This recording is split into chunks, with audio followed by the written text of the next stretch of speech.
కేంద్రంలో అధికారాన్ని అడ్డం పెట్టుకుని చంద్రబాబు కౌంటింగ్ సందర్భంగా కుట్రలకు తెరలేపునున్నారని అన్నారు వైఎస్ఆర్సీపీ రాష్ట్ర ప్రధాన కార్యదర్శి సజ్జల రామకృష్ణారెడ్డి.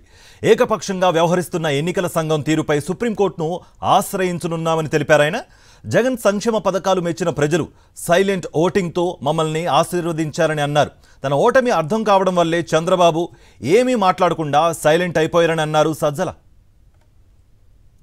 ఈ ఎగ్జిట్ పోల్స్ ఎవరైతే సీరియస్గా అంటే ఇక్కడ స్టేట్ ఓరియంటేషన్తో మన రాష్ట్రం కానీ ఇక్కడ మాత్రమే ఫీల్డ్లో ఉండి ఇక్కడ రెప్యూటెడ్ సంస్థలుగా ఉన్న వాళ్ళు చేసిన వాటిలో పాజిటివ్ ట్రెండ్ అయితే కనిపిస్తుంది వైఎస్ఆర్ కాంగ్రెస్ పార్టీకి. ఢిల్లీలో కూర్చొని పార్లమెంట్ యాజ్ ఏ యూనిట్గా తీసుకొని 100-200 శాంపుల్స్ వాళ్ళు ఎక్కడెక్కడ ఫోన్ల మీద తీసుకుంటారో ఎట్లా అలాంటి వాటిలో కొంత బీజేపీకి అడ్వాంటేజ్ ఇవ్వాలనే ఒక ముందే టార్గెట్ పెట్టుకొని చేసినట్టు అనిపిస్తుంది. జగన్మోహన్ రెడ్డి గారు వ్యక్తిగతంగా ఆయన ఒక నాయకుడిగా ప్రజల్లోకి పార్టీని తీసుకెళ్లినంతగా కానీ లేదా ఒక కొత్త రకం విప్లవాత్మకమైన మార్పులు తీసుకురావడం కానీ వేటి ద్వారా అయితే పేదలందరూ కూడా బాగా లబ్ధి పొందారో ఆ లబ్ధితో ఆర్థికంగా వెసులుబాటే కాకుండా సాధికారత కూడా సాధించుకున్నారు. వాళ్ళందరూ ఖచ్చితంగా తమ ఆదరాభిమానాలు జగన్మోహన్ రెడ్డి గారికి మా పార్టీకి చూపించారనేది ప్రస్ఫుటంగా ప్రతి మా ఎలక్షన్ క్యాంపెయిన్లో కానీ లేదా అంతకుముందు గడప గడపక పోయినప్పుడు పార్టీకి వచ్చిన ఆదరణలో కానీ కనపడుతుంది.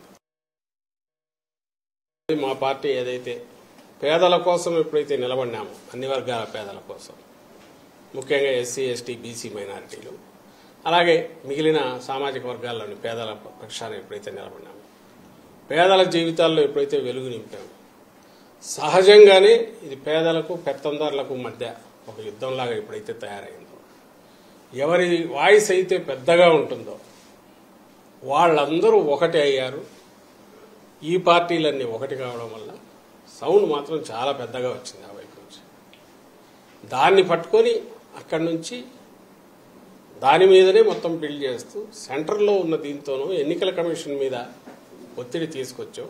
మీరు గమనిస్తే గత నెల రోజులుగా ఎన్నికలకు ముందు నుంచి వస్తున్న డైరెక్షన్స్ కానీ మెల్లగా పూర్తిగా ఎలక్షన్ కమిషన్ ఒక నిష్పక్షపాతంగా ఉండాల్సిన ఒక పెద్ద మనిషి ఒక ఆర్బిట్రేటర్ లేదా ఒక అంపైర్ ఎట్లుండాలనో అది వదిలేసి ఏకపక్షంగా అడ్డదిడ్డంగా డెసిషన్లు తీసుకోవడం ఇవన్నీ కంటిన్యూస్ చూస్తూనే ఉన్నాం.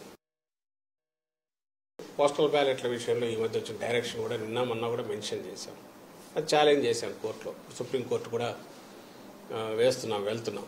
నిన్న ఇక్కడ హైకోర్టులో వెసులుబాటు రాకపోవడంతో ఇవన్నీ దేని సూచిస్తున్నాయంటే అధికారం సెంటర్లో ఉన్న అధికారం అడ్డం పెట్టుకొని ఇప్పుడు ఎన్నికల కమిషన్ పరిధిలోకి ఇక్కడ అధికార యంత్రాంగము వస్తుంది. ఎన్నికలన్నీ దారాదోరలో జరుగుతాయి కాబట్టి పోలింగ్లో కానీ పోలింగ్లో కుదరకపోతే కౌంటింగ్లో కానీ ఏమైనా ఇన్ఫ్లుయెన్స్ చేయగలమనే ప్రయత్నం ఏమైనా చేస్తున్నారేమో అనే అనుమానాలు బలపడుతున్నాయి. వరుసగా జరుగుతున్నవి.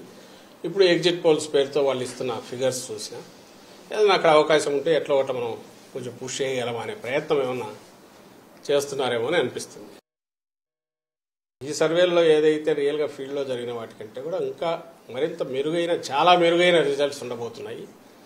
ల్యాండ్ స్లైడ్ ఇది ఉన్నా ఆశ్చర్యపోవాల్సిన అవసరం లేదు. ఎందుకంటే మరి సైలెంట్ ఓటు వేరే ఊర్ల నుంచి వచ్చిన వాళ్ళు అయినా కూడా హైదరాబాద్ కానీ బెంగళూరు కానీ ఎక్కడికైనా బతుకు తెరువు కోసం పోయిన వాళ్ళు అయినా ఎవరైతే జగన్మోహన్ రెడ్డి గారి వల్ల కంటిన్యూస్గా బెనిఫిట్ కావడమే కాదు అది కంటిన్యూస్గా బెనిఫిట్ కావడము దానివల్ల వాళ్ళ ఫ్యామిలీస్ అన్ని బాగుపడము ఈయన ఉంటేనే మరింత మాకు మేలు జరుగుతుంది అని అనుకోవడం వల్లనే గతంలో ఎన్నడూ లేనంతగా వచ్చారు ఇక్కడికి.